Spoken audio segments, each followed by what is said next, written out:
Levi didn't choose Armin to save the future. He chose him to euthanize a slave. We idolize Erwin Smith because he died a hero, screaming at the vanguard of a suicide charge. But if that serum entered his veins, the Erwin we worship vanishes. He would have woken up in a world where his only motivation, the abasement, was solved.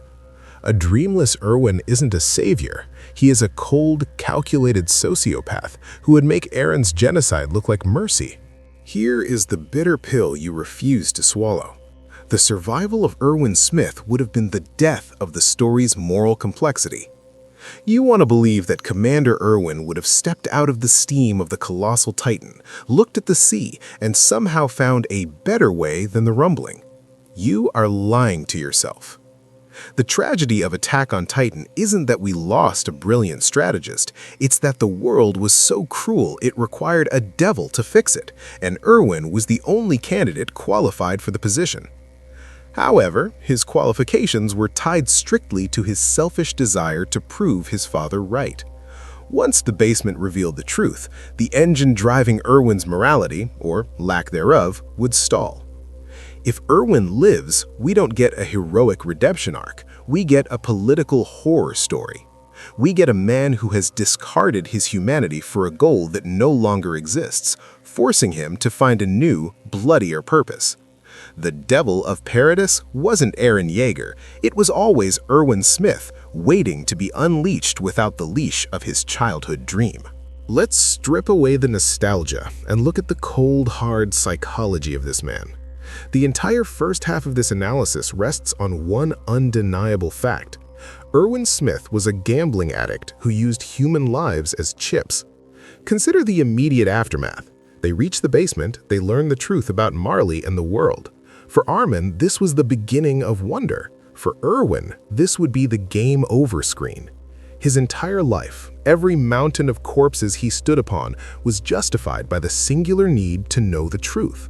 Once he has it, what happens to the guilt? Without the goal, the guilt catches up. Or worse, it doesn't. If Erwin wakes up and feels nothing but the cold breeze of reality, he becomes a creature of pure logic. A leader with no dream is a machine.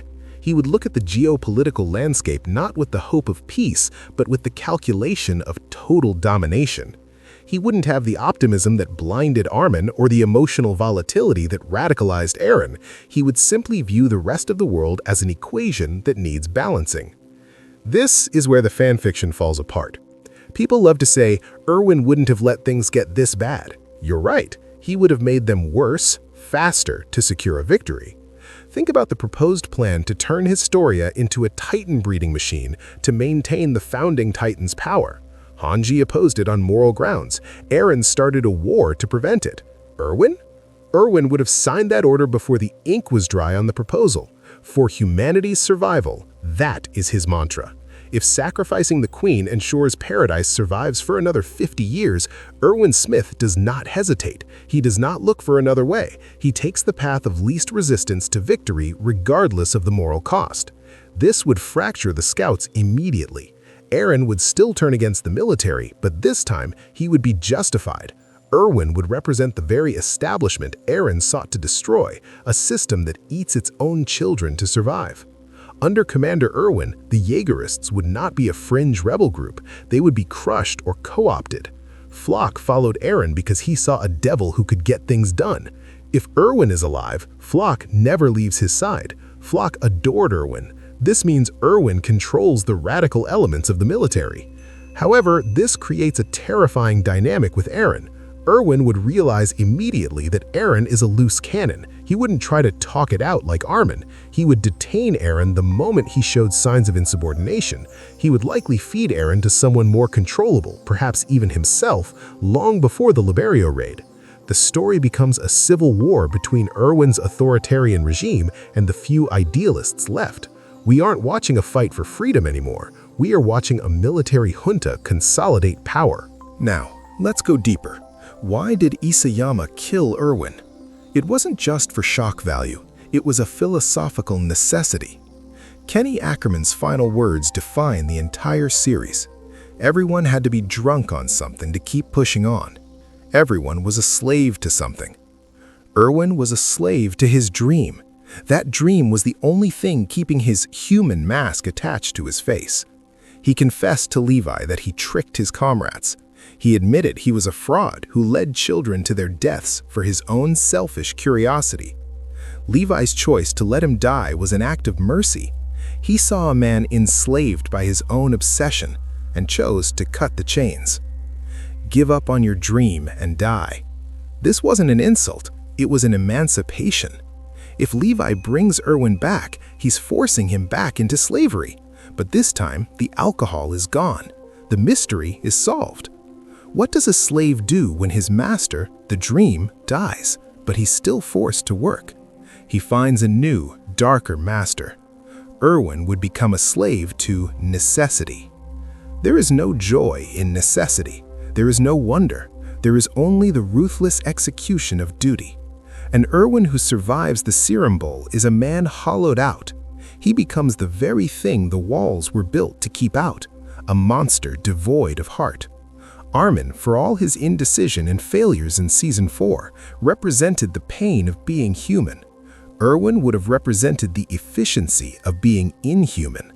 Levi realized that the world of the future, the world across the sea, didn't need a devil. It needed someone who could look at the sea and see beauty, not just a battlefield.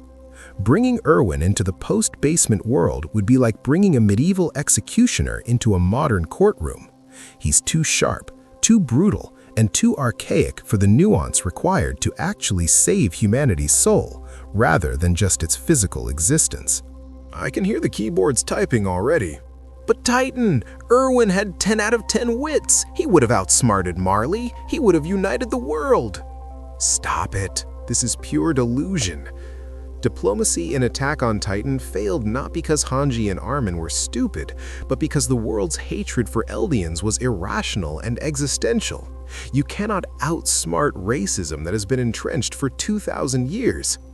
When Willie Tybur stood on that stage and declared war, he did it because the world feared the devils of Paradis.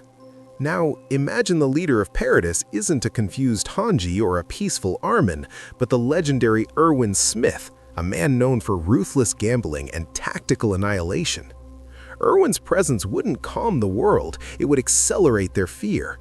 A brilliant military dictator is much scarier than a chaotic teenager. Erwin would realize that talk is cheap. He would likely launch a preemptive strike on Marley's military ports far sooner than Eren did. He wouldn't do a full rumbling, no. He would likely execute a partial rumbling to decimate the Global Alliance fleet. But then what? He holds the world hostage with fear. That isn't peace. That is a global Cold War where Paradis is the North Korea of the setting, ruled by an iron-fisted general. The cycle of hatred doesn't end, it just gets managed by a more competent administrator. Is that really the better ending you wanted? We grieve for Erwin Smith because he's the father figure we all wanted. Competent, strong, and unwavering. But we often confuse competence with righteousness. Levi Ackerman made the hardest call in anime history, and he got it right. He looked at his best friend, saw a man crushed by the weight of his own brilliance and sins, and decided to let him rest. If Erwin had opened his eyes in that room, the legend would have died, replaced by a tyrant. We didn't lose a savior that day. We were spared a villain.